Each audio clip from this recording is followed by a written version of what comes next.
San Francisco is one of the most beautiful cities in the world. Most flock here to view the landmarks and tourist areas, enjoy the great dining, shopping, and abundant views. Today we are going to be looking at something that San Francisco is little known for, murals. The Bay Area is long known for artistic expression and creativity, which is often overshadowed by tourism in the city. The city has much history to offer in terms of art. When these two entwine together, it brings a rich melting pot of cultural history and beautiful art. This neighborhood art generally does not get the recognition of places like San Francisco Museum of Modern Art, but rather can be found on walls, sidewalks, alleyways, and even in schools. These beautiful walled masterpieces shaped by culture and influence can offer an introspective view into both historic and recent times. Let's take a look at some of my favorites. Number 1. Clarion Alley. The Clarion Alley mural project can be found in the Mission District of San Francisco between 17th and 18th Streets in Clarion Alley. Clarion is just a normal alley with the backs of houses that are transformed into an art lover's paradise. Clarion Alley Mural Project is funded by a grassroots artist-run local organization. The purpose of the murals is to support socio-economic and environmental justice issues. This organization has been involved in the creation of over 900 murals since 1992. The murals are a series of ever-changing art sequences, often depicting social justice themes that are just plain cool, and at other times they hold a meaning that only the maker understands. It doesn't matter though, with a little splash of color and a volume of thought, these murals make a lasting impression on any visitor. Parking in the alley is not allowed, but there is plenty of street parking, meter parking, and bus routes that pass by this area.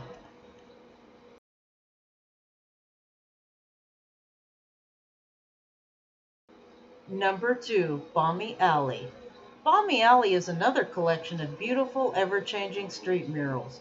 This alley has been covered in colorful wall art since the 1970s, the earliest being in 1972 by a local daycare center and its children.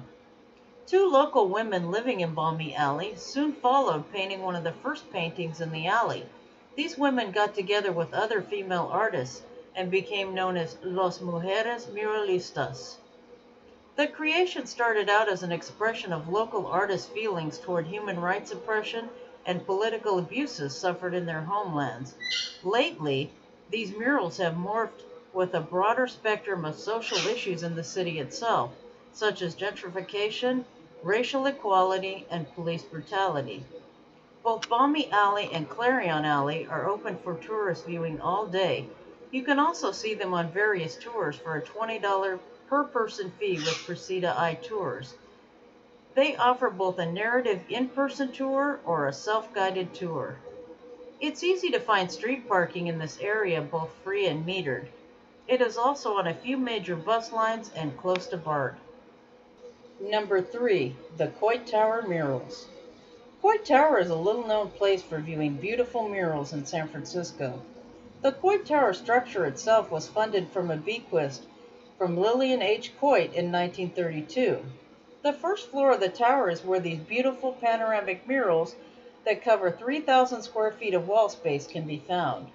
These murals were funded from a New Deal WPA fund and have adorned the walls since just after the tower was built. The theme of the Coit Tower murals was to display aspects of life in 1934. In 1934, these themes consisted of something far different than today and depict scenes of agriculture, education, urban and rural life, and New Deal idealism. These fresco murals were inspired in part by such Mexican artists as Diego Rivera, who had overseen the project using many artists that he worked with. As you may know, fresco murals are where the artist paints directly onto a wet plaster surface. When the colors dry, the pictures become part of the wall.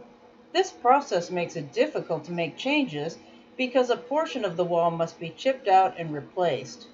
In 1934, the atmosphere was rather politically charged, to say the least.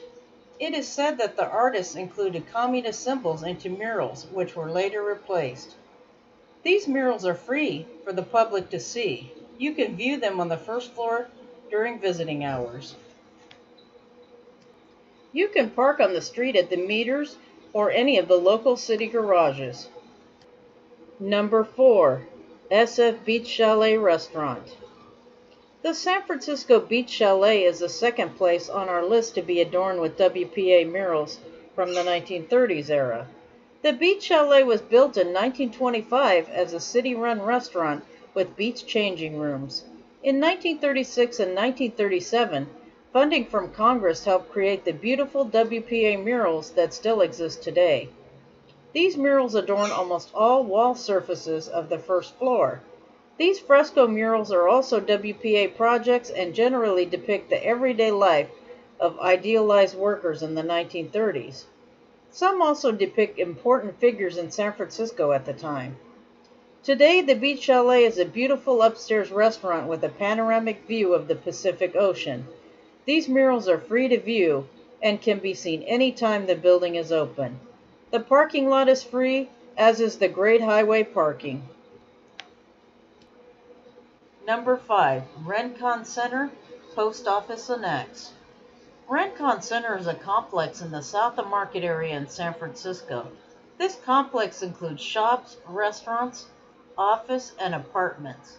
The complex consists of two buildings. One is the Rincon Center, and one is the Rincon Center Post Office Annex. The Rincon Center Post Office Annex was built in 1940.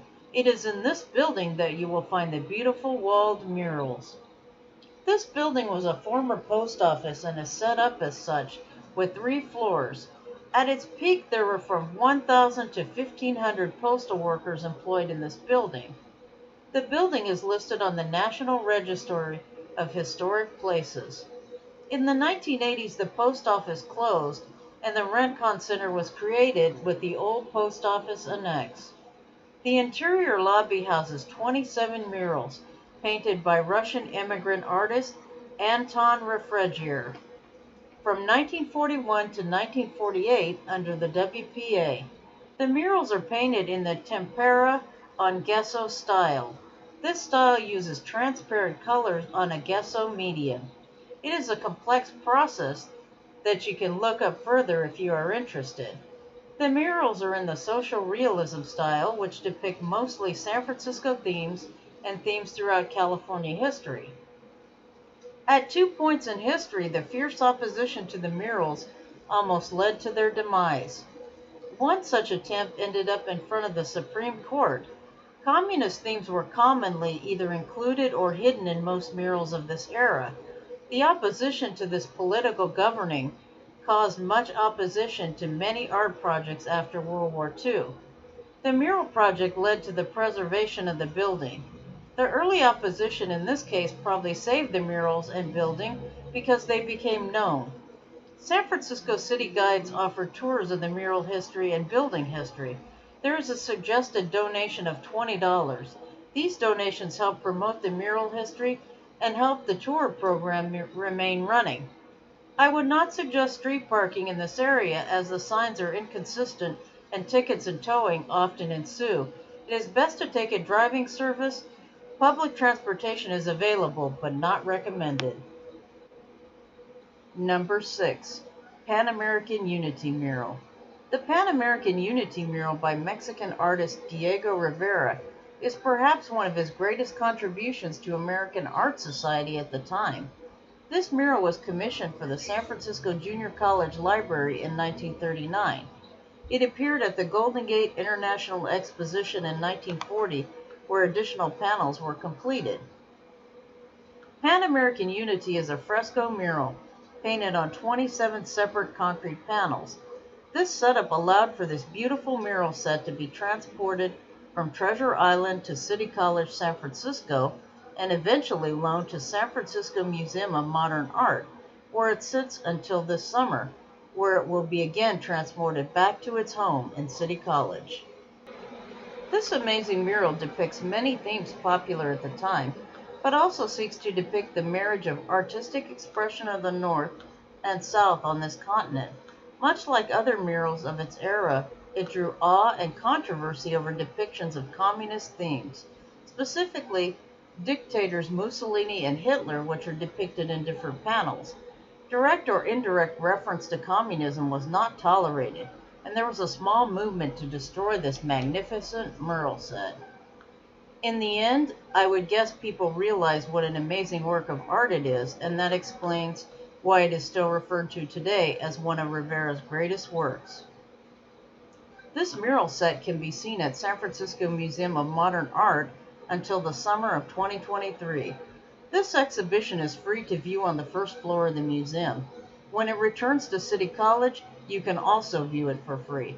San Francisco Museum of Modern Art is right next to downtown, and it is easily accessible by car, transit, or by ride services. Number 7. SF Labor Temple, the Redstone Building. The Redstone Labor Temple was built in 1914 and served as the primary labor hall for San Francisco unions. The building was the hub of all union organizing, work activities, and served as the city's historic labor community for over half a century. The Redstone Building played a major role in the 1917 United Railroad streetcar strike and the San Francisco Maritime Strike. From 1916 to 1968, there were 6 murals on labor themes, including the General Strike, the organization of the Chinese Garment Worker Strike in 1938, the department store strike of the 1940s, and the Dow Wilson Painters Local, who was assassinated in 1966. Many murals were added later in the 1990s. You can see these murals for free on the first floor of the Redstone Building, inside business hours during the week. The building is conveniently located 1 block from 16th Street BART station. There is also abundant metered street parking, as well as paid garages. Number 8. San Francisco Women's Building. The Women's Building on 18th Street in San Francisco is unique because the murals are contained on the facade of the building, instead of the alleyways, walls, or concrete. The mural sides are known as the Maestro Peace Mural, and were painted in 1994 and integrate the features of the building around the actual paintings. True to its name, the building depicts women's contribution and courage throughout history around the world. These inclusive murals seek to capture the spirit of the women's struggle embodied in power through art. The building was built in 1910 and named Mission Turn Hall. In 1935, the name changed to Dover Hall. The building's history has seen it through 3 major nonprofit clients, the third being the Women's Building. In 1971, the building was acquired by an ambitious group of women that sought to bring together women's organizations and develop projects to benefit and help women of the Bay Area. Its main causes are self-determination, gender equality, and social justice, which are nicely reflected in the outside murals. If you want to view the art on this lovely building, you can park on the street or city-owned garages in the area for a small fee. Thank you for joining me today in viewing some of my favorite San Francisco murals and street art. Hope you enjoyed it. Please like and subscribe to support the channel.